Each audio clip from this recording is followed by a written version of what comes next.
Good morning, allez, Iden et tu seras aujourd'hui le Nishmat Ravacher Ben Menuhin et François Fragy Ben Khana. Si vous souhaitez vous aussi dédier une prochaine étude de Mishnah, contactez le 5 minutes éternelles. Nous étudions à Sechet Kilaim, Perek Bet, Mishnah Hey.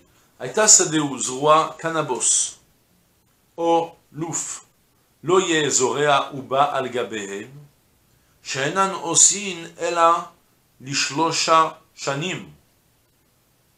תבואה שעלה בספיחי סיס, וכן מקום הגרנות שעלו בהן מינים הרבה, וכן דלתן שהעלה מיני צמחים, אין מכוון אותו לנקש, אם ניקש או כיסח, אומרים לו, עקור את הכל, חוץ ממין אחד. On a deux sujets distincts dans la Mishnah. Premier sujet, c'est un complément de la Mishnah précédente, et de deux Mishnahs précédentes en fait. On avait vu que lorsque j'avais une espèce plantée, qu'est-ce que je dois faire comme procédé pour pouvoir planter, changer et faire une nouvelle espèce. J'avais planté initialement des arbres, des légumes, et finalement je veux changer de mode, j'avais commencé à planter du blé, je veux vouloir faire de l'orge. On avait appris que tu dois d'abord labourer tu as patienté 3 jours, comme ça les graines vont d'abord pousser, après tu laboures, comme ça tu vas retourner les racines, une fois que tu as touché les racines, elles vont plus pouvoir pousser, tu as tué les racines, et seulement après tu pourrais commencer à planter une nouvelle espèce. Ça, c'est ce qu'on avait vu.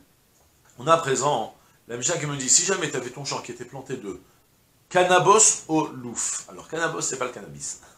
D'accord? Cannabis, c'est une espèce de sorte de coton, je suppose. Je regardais une seconde comment jeune latino milat cannabis. Ou à henf. Loeda. Henf. En yiddish. Ça vous aide? Je pense que c'est une sorte de coton parce que je sais qu'on faisait des habits avec ça. Le cannabis, on peut pas faire des habits.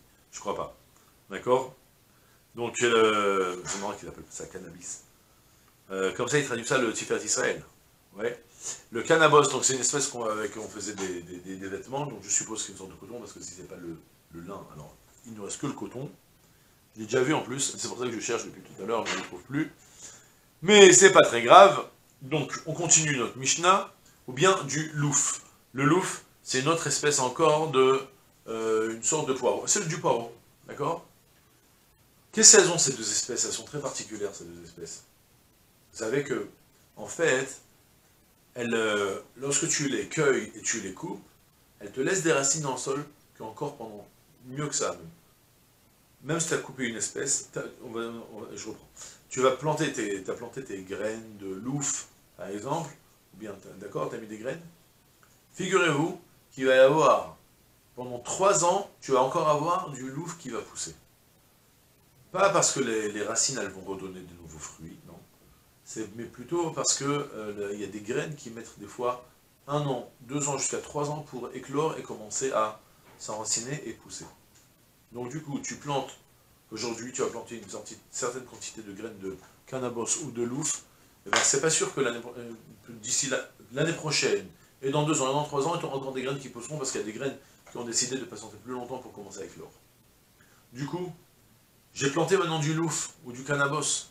Qu'est-ce que je peux faire maintenant pour planter maintenant mon blé? Je veux mettre du blé. Tu peux pas, ça suffit pas de retourner ta terre. Tu devras attendre. Alors, on n'a pas précisé cette fois-ci. On t'a juste dit qu'est-ce qu'il fallait pas faire, et je suis d'ailleurs étonné. Mais on t'a juste dit que tu devras maintenant, tu devras attendre 3 ans pour qu'elle finisse de pousser, pour seulement après tu pourras commencer à planter une nouvelle graine. Loye zorea ou balgabeen. Donc, dans les mots. Aïta sadouz roi cannabis ou louf, d'avais ton champ planté de cannabis ou de louf, ou de poireau. Loye zorea ou balgabeen. Tu ne pourras pas planter de nouveau, semer dessus, même avec les solutions qu'on avait précisées dans les Mishnah précédentes de retourner à la terre. Pourquoi? Shenan osinelal lishlosha shanim. Parce que ces espèces font pendant 3 ans. Ça prend 3 ans pour que ça finisse de pousser, donc tu ne peux pas planter.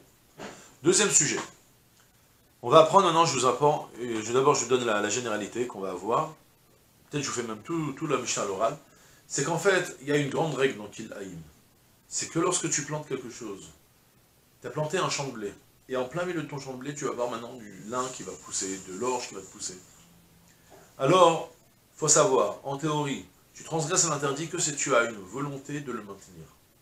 En général, il y a une certaine volonté de maintenir, donc tu es obligé de partir t'en occuper. Dès qu'on te prévient, tant que tu n'es pas au courant, tu as pris toutes tes précautions, et ça a poussé tout seul, ce qui pousse, tu ne transgresses pas d'interdit, et tu as tes céréales qui poussent sont permises à la consommation. Mais dès que tu sais qu'elles sont présentes, que le mélange est présent, et que tu vas nous dire que tu as envie, on va comprendre de toi que tu veux le maintenir, tu es Mekayem Bekilaim, ça signifie que tu as une volonté que ça reste, dès que ta voix va continuer à pousser, elle va devenir interdite. D'accord? C'est une généralité, retenez-la, Mekayem Bekilaim. Celui qui va vouloir maintenir une situation de Kilaim qui est dans son champ, même s'il n'a pas transgressé d'interdit à le planter, c'est quelqu'un d'autre qui est venu planter, ça s'est planté malgré lui, ça a poussé par grande surprise. Dès que tu l'as vu, tu dois t'en occuper. Tu dois le supprimer. Tant que tu ne l'as pas vu, alors il n'y a pas d'interdit de Kilaim. Parce que pour le moment, tu n'es pas au courant que c'est là, tu n'as pas de volonté de le maintenir. Dès que tu veux le maintenir, tu t'en laisses. Du coup, on va prendre maintenant deux choses en rapport avec ça dans notre Mishnah. Tout d'abord, lorsque il y a certaines espèces qui détruisent l'une pour l'autre.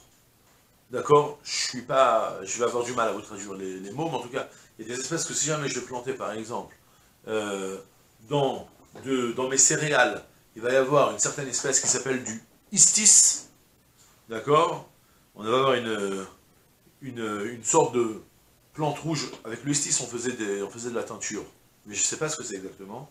Je sais que c'est une plante qui va nous donner, une plante rouge qui va nous donner. Cette plante-là, lorsqu'elle pousse à côté de ton blé, elle te massacre ton blé. Elle fait que ton blé, il sort faible, de mauvaise qualité. Il n'y a personne qui veut maintenir ces plantes-là en mélangé avec son blé. De ce fait, lorsque ça pousse, tu n'es pas obligé de partir t'en occuper, tout de suite, même si tu as envie de reporter ça à 3-4 jours, ta tête occupée à autre chose pour le moment, tu n'es pas obligé de courir dans ton champ pour t'en occuper, parce qu'on sait pertinemment que tu n'as aucune intention de le maintenir. Donc du coup, tu ne transgresses plus l'interdit. Et comme ça, on a une série de 3 exemples. Dvoa shala bas sfichestis. Si on a une voie, des céréales, qui m'ont fait pousser des sfichei istis, des pousses de istis. Vechen makom agranot, shaluben minimarbe. Ou encore même, tout simplement, dans l'endroit où tu as la grange, où là-bas on a l'habitude de battre le blé, les blés ou tous les... Là-bas, on a eu plusieurs sortes qui sont mises à pousser. Elles t'embêtent, ces espèces, t'as aucune envie de les laisser. C'est sûr que t'as aucune intention dans elles.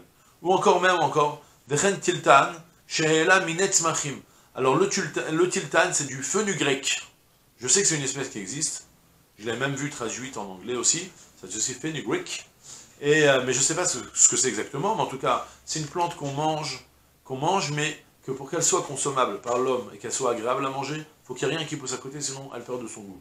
Ouais, vous savez, des fois les légumes, ils ont pris un mauvais goût parce qu'en fait ils étaient tout simplement plantés à côté de choses qui ont puisé des forces qu'il ne fallait pas de ce qui est autour d'eux, de choses qui étaient mauvaises pour eux. C'est ce qui se passe. Dans tous ces cas de figure, on ne lui impose pas de partir tout de suite s'en occuper. Tu peux les laisser, même si tu les laisser tout le temps, tant pis pour toi, c'est toi qui perds, ça va t'abîmer. Mais en tout cas, le plus important, c'est que tu n'es pas obligé de partir t'en occuper immédiatement dès que tu prends connaissance de lui.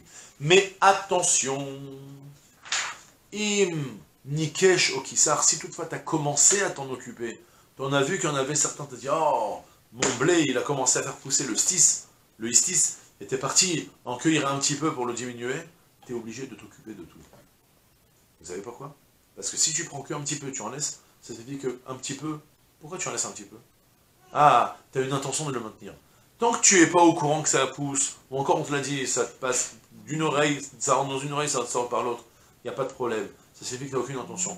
Mais dès que tu es au courant que ça pousse, et tu t'en occupes, mais que partiellement, ça signifie que on peut interpréter que maintenant, ce que tu le laisses avec l'intention de le maintenir, et dans ce cas-là, on craint que tu transgresses un interdit de Kilaïm, tu es obligé de t'en occuper jusqu'au bout. C'est ce que la Mishnah me dit.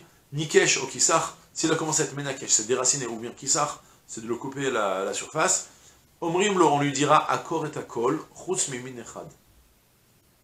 Tu devras maintenant t'occuper de supprimer tout et de laisser une seule espèce dans ton champ qui est planté, en rapport avec, plutôt on est plus en rapport avec le goren, avec la grange là-bas. On avait dit que comme un granit, là où tu bats ton blé, que là-bas tu as plusieurs espèces qui ont poussé, tu as décidé d'en prendre quelques-unes, tu es obligé de prendre tout et laisser qu'une seule. Si tu il y a une espèce qui t'intéresse.